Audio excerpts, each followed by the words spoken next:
Pinstripe the leader. 450 metres to go. 2 lengths in front of Here to Shock, who's trying to chase hard. Then came Mr. Brightside. Treasure the Moment, the insiders making up ground, followed by another Will up the middle from Antino and Fangirl. Here to Shock up the Pinstripe, but Treasure the Moment got the split at the 250.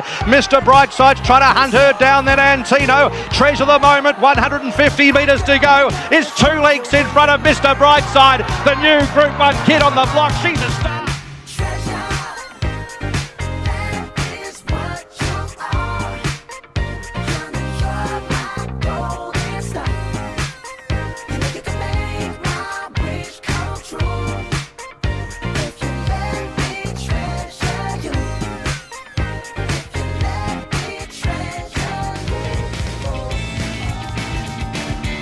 And now on PG Podcast Network, it's time for the year-round carnival with Vince Accardi and your host, Racetrack Rolfie.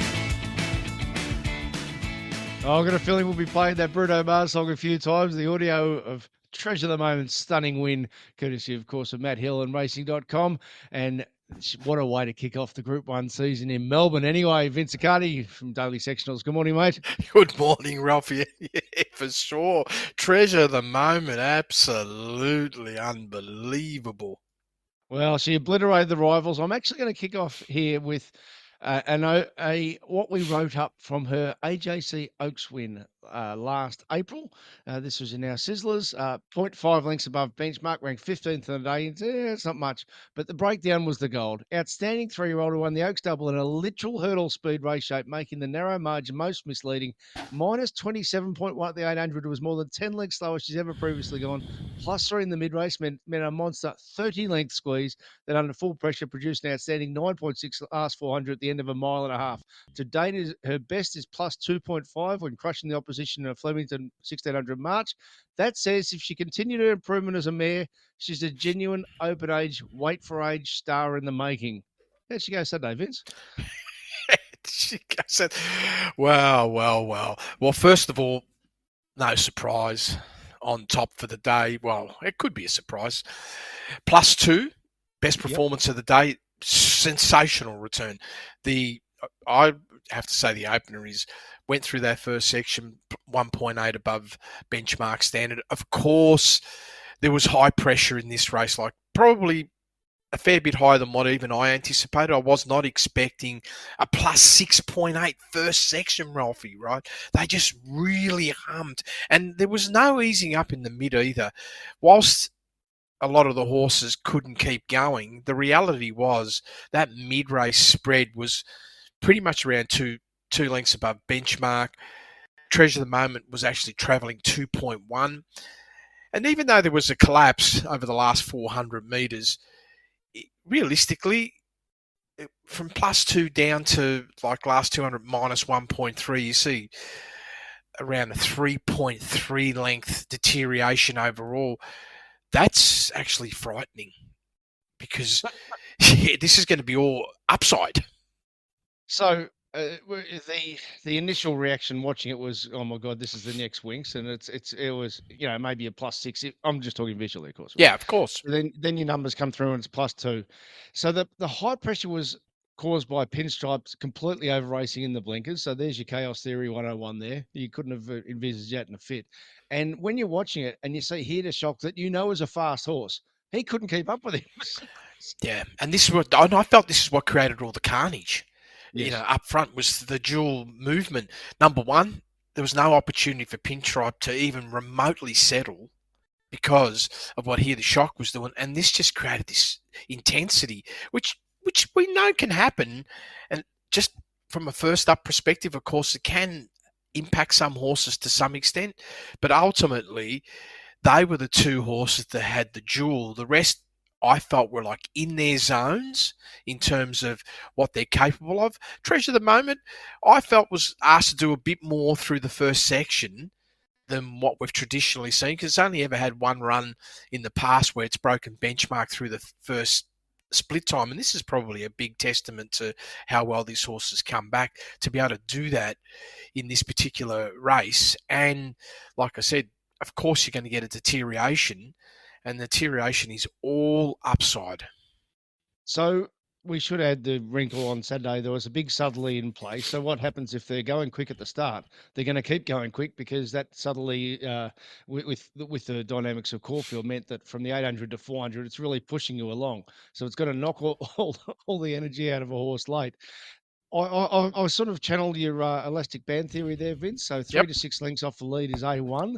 She has virtually matched her speed, 1.8 to 2.1 in the middle two sections. So I would say she's probably been given the most efficient run possible by Frosty Lane. What a bloody star he is.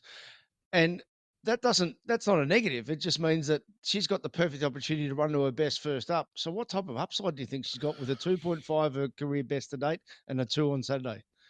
Well, last campaign, we had this horse resume over 1400 and produced a 0.2 above benchmark.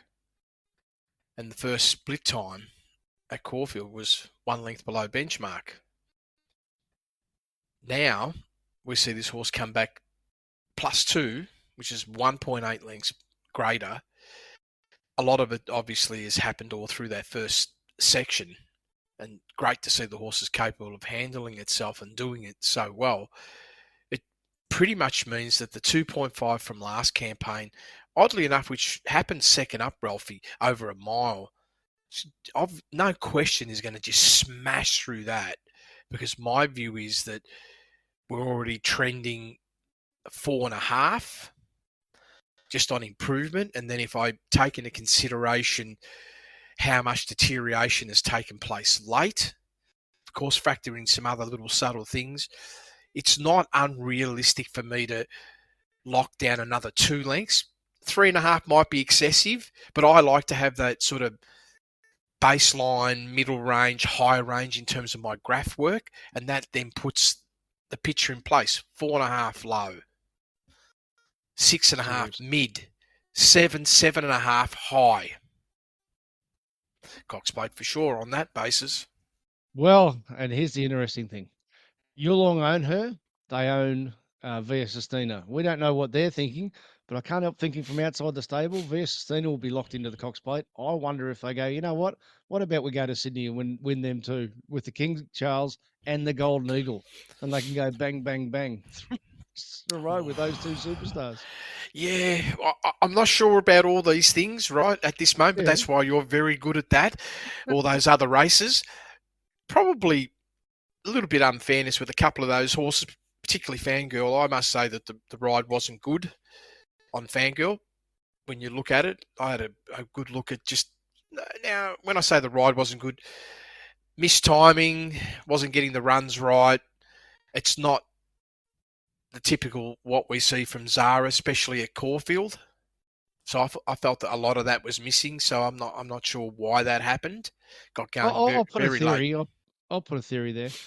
And particularly when you see Fangirl and Tino and another Will all out of their comfort zone and all blow up, you think, geez, there must have been some heat here. And who was ready for it and who wasn't? I just wonder if Fangirl, if you look at her profile, Vincent, I'm keen on your take here. Often in Sydney, those resuming weight for age races, they just find their position and just roll along. And then out comes her A game, which is the big mid-race squeeze and the sustained finish.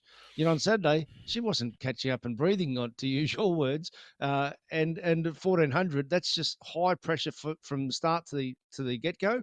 And that will be a different setup, say, going to a Flemington mile. I wouldn't be writing her off on that. No, I'm with you. I wouldn't be writing her off on that either. But you are correct with that analysis you made, Ralphie, about the intensity of the horse through the first section. This could actually be, in fairness now to the rider, one of its challenges is when it's ridden with that benchmark sort of profile early, particularly over the shorter course distance, it doesn't appear to completely love that setup. Yes. Because most of this horse's run, even when you just go through the entire history of this horse, it rarely breaks benchmark first section, Ralphie. So that's very valid. Yep. To get there. Yep. Yeah. So Antino, I would say, and particularly when you look at the market, $7 to $8.50. The stable made it clear. Grand final, Cox Plate Day. It was a kickoff run. It was a kickoff run, and it was huge blowout late. Like, it was massive. We just talked about Treasure of the Moment and its blowout. Now, that first split time, the variations are length. So Antino's going a length easier through the first section than Treasure of the Moment. In the mid, let's call it half length round figures. Now, when we got 3.7 downward turn, 3.3 to 3.7 for Treasure of the Moment versus Antino, which was well and truly like bang on at least 4 lengths. It sort of says to me that this horse was in big need of the run and is another one that's going to spiral upwards pretty aggressively. And let me do the third of those, another Will. Now, he was the beaten favourite. This is where I think you've got to put a layer of stable communication on your work in these big races, because he was favourite with a super first up profile, and you only had to go back one prep to All Stakes. It was the All Stakes last autumn, last February rather. It beat Mr. Brightside. They cleared out from the rest. It was almost the same setup, a bit of rain about, but he was screwed down for that because they were looking at the All-Star Mile, they were looking at Sydney. They kept on saying he needs a Cox plate. Now, let me read what Jamie Mellum said post-race. He was a touch disappointed. He might have really needed it. I knew he would need it. He was really peaking at the 800. He's still running right. I'm surprised how much he knocked up. So what does the data say about, let's say, take away his $3.50, which was based on his previous record and based on the fact that he's now set for a race in 2 months' time? Yeah, well, firstly, the deterioration backs up your communication. 6.3 length deterioration over the last 400. So that's massive. The speed early 1.9, every bit as good as Treasure at the Moment, and just completely blew up. And look at that last 400, like minus 8.6 versus minus 2.7. Late morning, I was just reworking the mapping and looking at some variables. What sort of surprised me, which I didn't give enough thought to on the first time round, was how much of impact the mapping could potentially have on the horse. Of course, not expecting this sort of intensity, but this sort of intensity, it was clear that if there was going to be high pressure up front, this could be a big problem for another Will. And this is what happened. And I just couldn't believe it, like how it blew up late. Again, the intensity was too much. And you're right, Ralphie, this horse was not ready for that. And expect, obviously, an evolution of improvement. But this all still means that so is Treasure of the Moment going to improve? That's exactly right. Let's we won't stop giving the winner flowers. No. It's such a deep race that I want to ask you about a couple others. Mr. Brightside, our concern before he went to Hong Kong was that the data saying the trend isn't his friend. He's been an old warrior. He's been an absolute star. But last autumn, there were signs that he's lost a length, maybe 2 lengths. And then he goes to Hong Kong. It's not going to help an older horse. Whatever it does, it's not going to help him. It might not hinder him. He might come back in good order. There was concerns about his jump out. Now, and the reaction post-race was just over the moon excitement that he's run second and she's a star and all that. But the best of Mr. Brightside doesn't produce minus 0.7 first up. Well, again, Ralphie, spot on. You have to go back to 2021 when the horse turned up first up and ran below benchmark, and that was 4.3 at Bendigo. Every other campaign after that, the lowest next point is like 0.9 above the lowest. And if we look at the last few campaigns, they're all like turning up running in the 2s or better. First up. Yep. So you're right. We're still a long way behind. All right, and Buckaroo was terrific first up, minus 1 length above benchmark. That's probably, I'm sure Chris Waller would have been absolutely delighted with that. Speaking of Yulong, what a day they had. Magic Time is a magic mare. She wasn't smashing the market, but that matched the communication. Graham Begg saying that, first up, she's going to run very well, but she's set to play second up, and he likes to have at least 3 weeks between runs. I'll go to the post-race first before I ask you your take there on what she did, because the original communication was Rupert Clark. He's told Perth Radio yesterday that probably too much weight, and he would rather go to the Manikato, which will be 4 weeks between runs, 1,200 Moonee Valley Group 1. But on Saturday, Vince, the pressure looked like it was on, and her class just shone. What'd you do on the clock? Yeah, well, Ralphie, I have to say this was a beautiful way to make some money on the weekend, because Seriously, Ralphie, I felt when I looked at all the mapping and the work, I said, how are they going to beat this horse? Because its closing capability is phenomenal. Now, the race itself, good pace, Ralphie, 3 lengths above benchmark through that first split time was the lead speed, nice and solid. Magic time, I know it's out near the back, 2.5 below benchmark, but still inside that 6-length zone. And we're obviously working with a different structure because you're just coming out of the chute and you really just got that Wind assisted. Yep. And you just got this beautiful scenario. And this horse's move, even between the 8 and the 400, I thought this is like, again, magic time, magic ride. 1 length improvement between the 8 and the 4, left everything for the last 400. And you could see when the horse is coming over the last 400, borderline in the lanes, 9, that there was no way that this horse was going to get beaten. And it cruised home with I don't know how you want to call it in terms of overall performance over the last 400 metres, plus 2.4.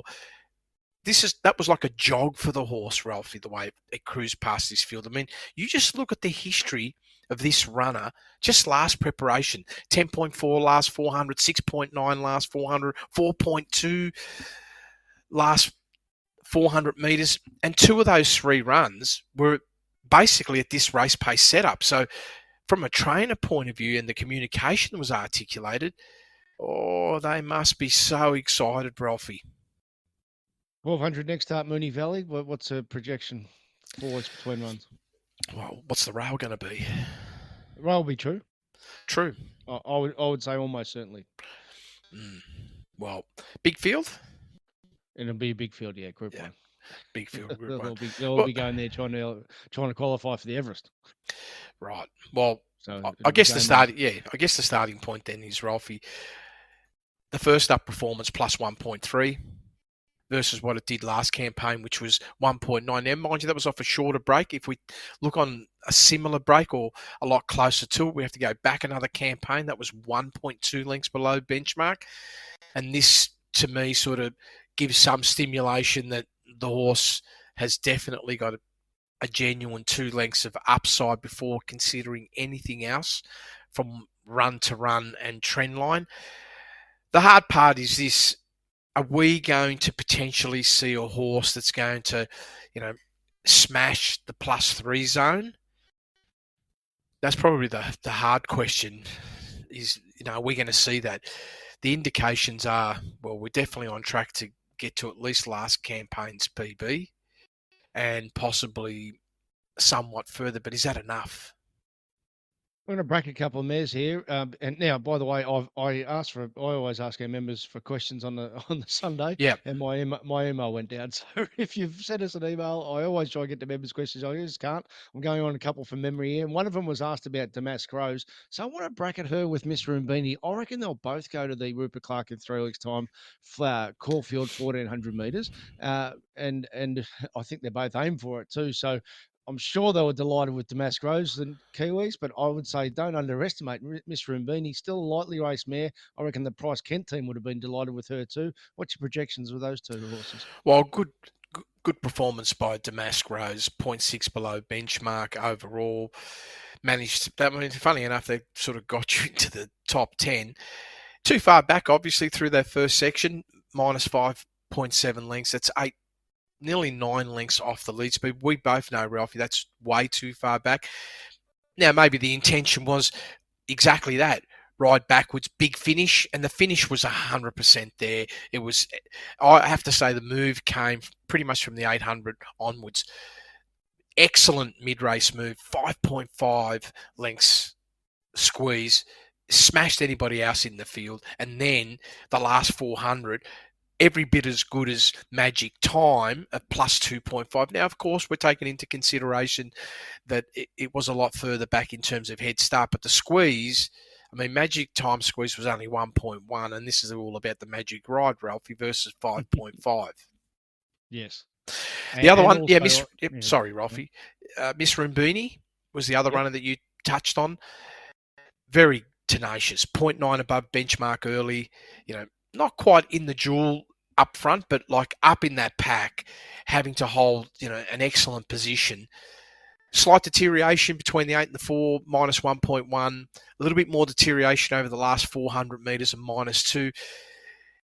Probably not the perfect ride energy distribution wise, but the horse did feel that, Ralphie, and probably was one of the downsides for the horse, especially up against a horse like Magic Time, who's got a big finish and conserved a lot more energy. Wow, that's going to be a nice improver as well. Lovely. All right. We'll go to the other stakes races here. The Heath, race 7, as we work our way backwards. Tropicus led throughout. I do remember Alistair did send me an email saying, is the horse underrated? I just want to add another little layer here. I think the trainer might be too. And by that, I mean, it's Anthony and Sam Friedman. Sam's in charge of the Melbourne stable. Right. Geez, they're getting some winners at big odds now. Oh, I think the great Friedman name. I think Sam's absolutely running with the ball here as well. And he really raced like he trialled. He trialled like a jet leading in, but he was $12 of the day. Everyone wanted to see if he could step up. Well, he stepped up. So what did he do? It stepped up in spades. Massive improvement. First of all, in the top 5 for the day. 0.8 above, 4th best performance of the day. And really, there was no hiding with the horse. 1.5 lengths above benchmark first section.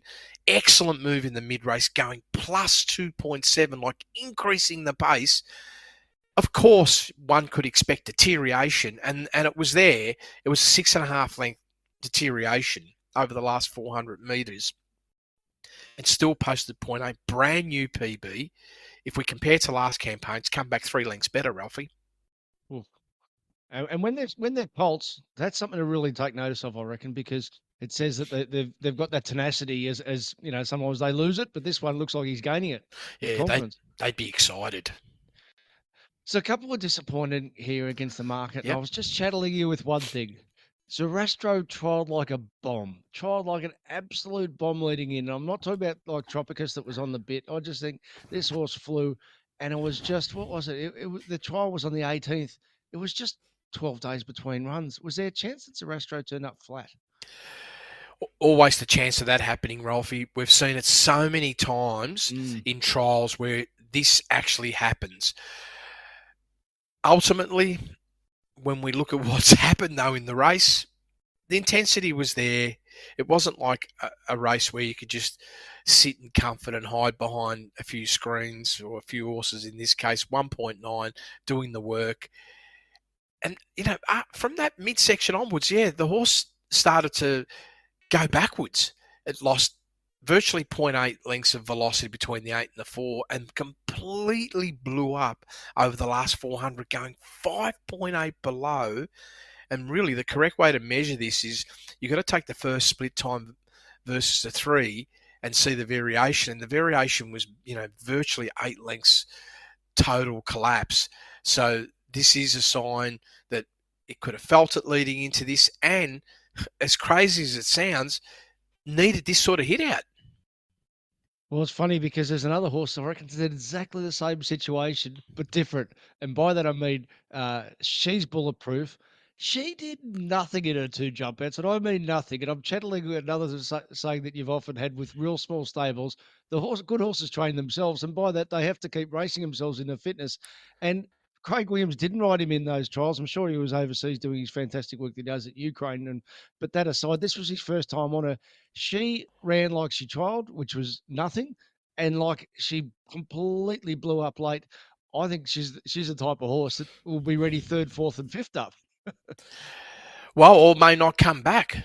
Yes, that could happen too. Yeah, exactly. She felt pain. Yeah, it could be, because from a first up performance point of view, it was a little bit of a horror movie for the horse in terms of where we ended up with overall performance. I mean, number one, we can't complain with the way the horse went out through the first section, 3 lengths below benchmark, out the back, no work. So you should have just enormous finishing burst. Now, mind you, the horse did put that on display. It did finish hard, but nothing to get overexcited about. The mid-race was plus 1.2. When you compare it to the first and second horse in particular, let's say Tropicus, Arkansas Kid, they were far superior. It was pretty much in line with Zerastro, who had done almost 5 lengths more work. Yeah. And then, this is the scary part.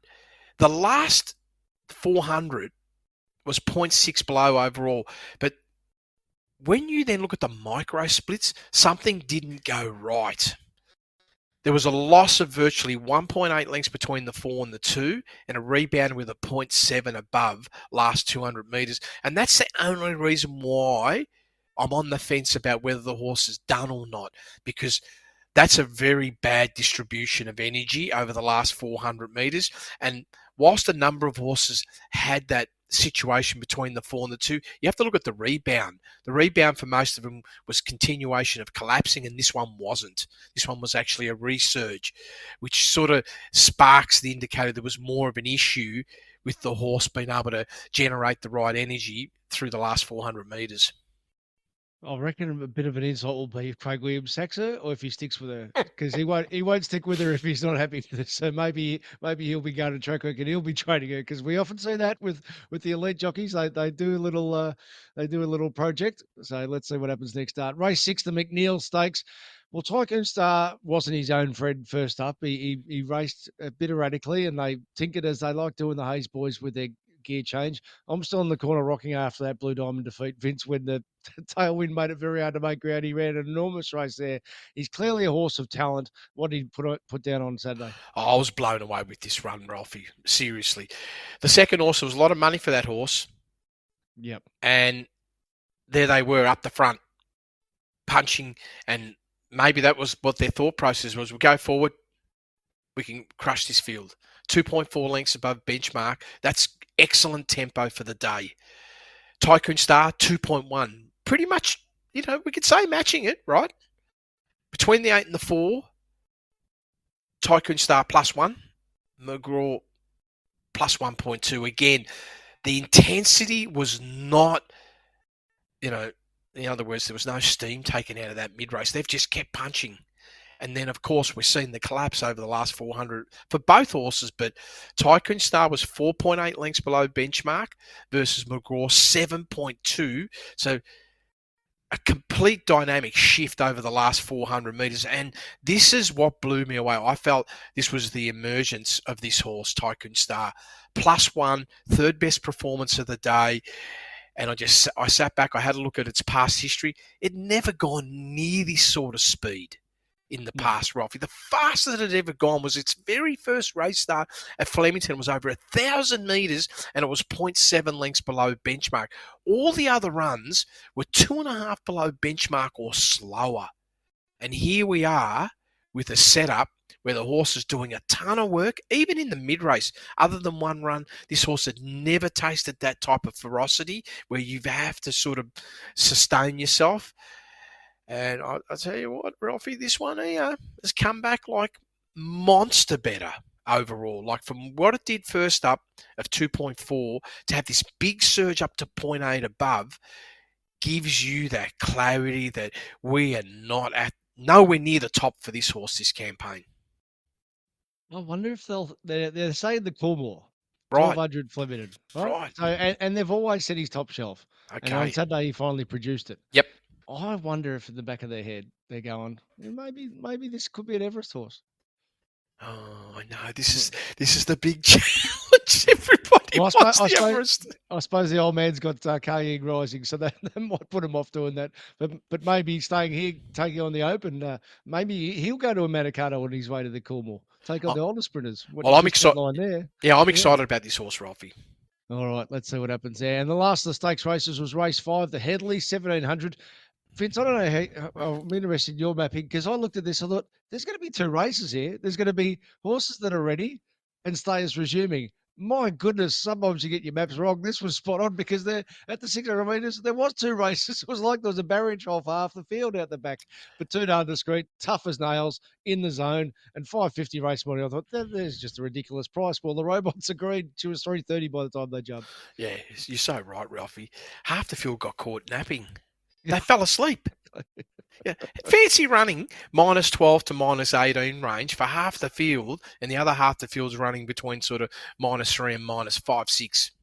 Yes. There was a couple in the -7 range, but still, this is clear indication. And then you see these big squeezes. I mean, I'm still laughing over this.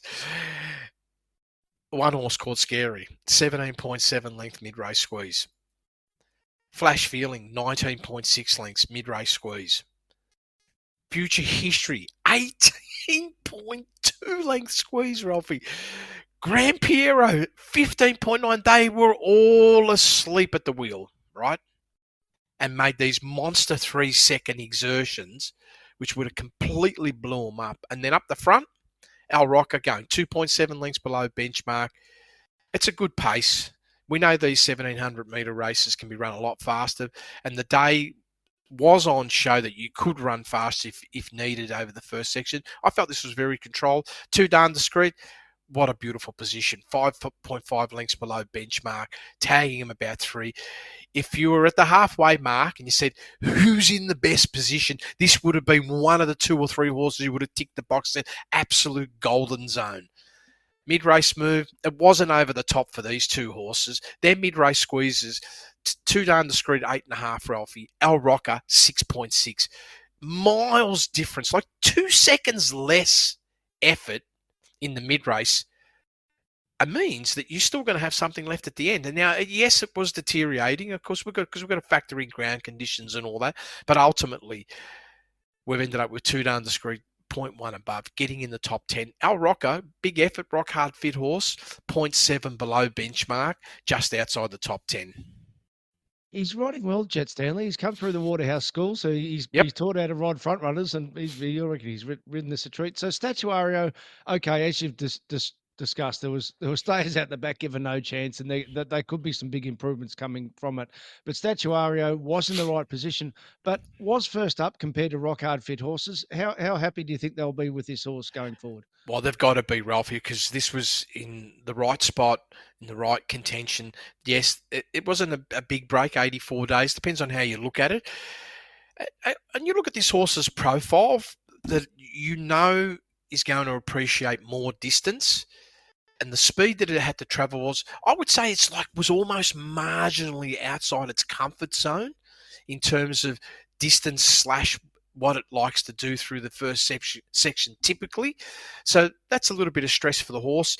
In the mid-race, we started to see its capabilities sort of hold true. And overall, whilst it was, third, 1.6 lengths below benchmark, you can have a high level of confidence that the horse at this stage still has the opportunity to repeat something similar to what it did at Morphettville around that 1.6 zone above over more ground.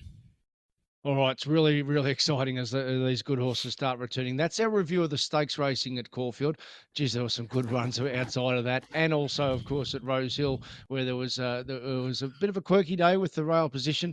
And I also want to ask Vince about a couple of big trialers from Gosford last Monday. Some serious horses there that trialled very well here. So if you want our review of horses like Seppels and like Revelare and a couple of little hidden ones at Caulfield, our highlights from Rose Hill and those trials, you've got to be a member, racetrackralphie.com.au. Click through the links there, become a Group 1 member, support the fact that we're corporate bookmaker ad free. We bring you our best information we can via Vince Cardi's daily sectionals work each and every Monday from the big stakes racing. And this week we start off our preview podcast. We're going to start at the Challenge Stakes at Randwick. It's going to be a big deep card there, and the reason we've gone there rather than Moonee Valley at the moment, it looks like nowhere rain at Sydney, and Randwick's going to bring its absolute A game there as well. So if you want to get that preview podcast again, click through the links. If you're an existing daily sectionals customer, you will have an audio only top up of providing you get the race speed profiles. In the meantime, enjoy the Spring Carnival as it unfolds, and thanks so much for listening to Year Round Carnival.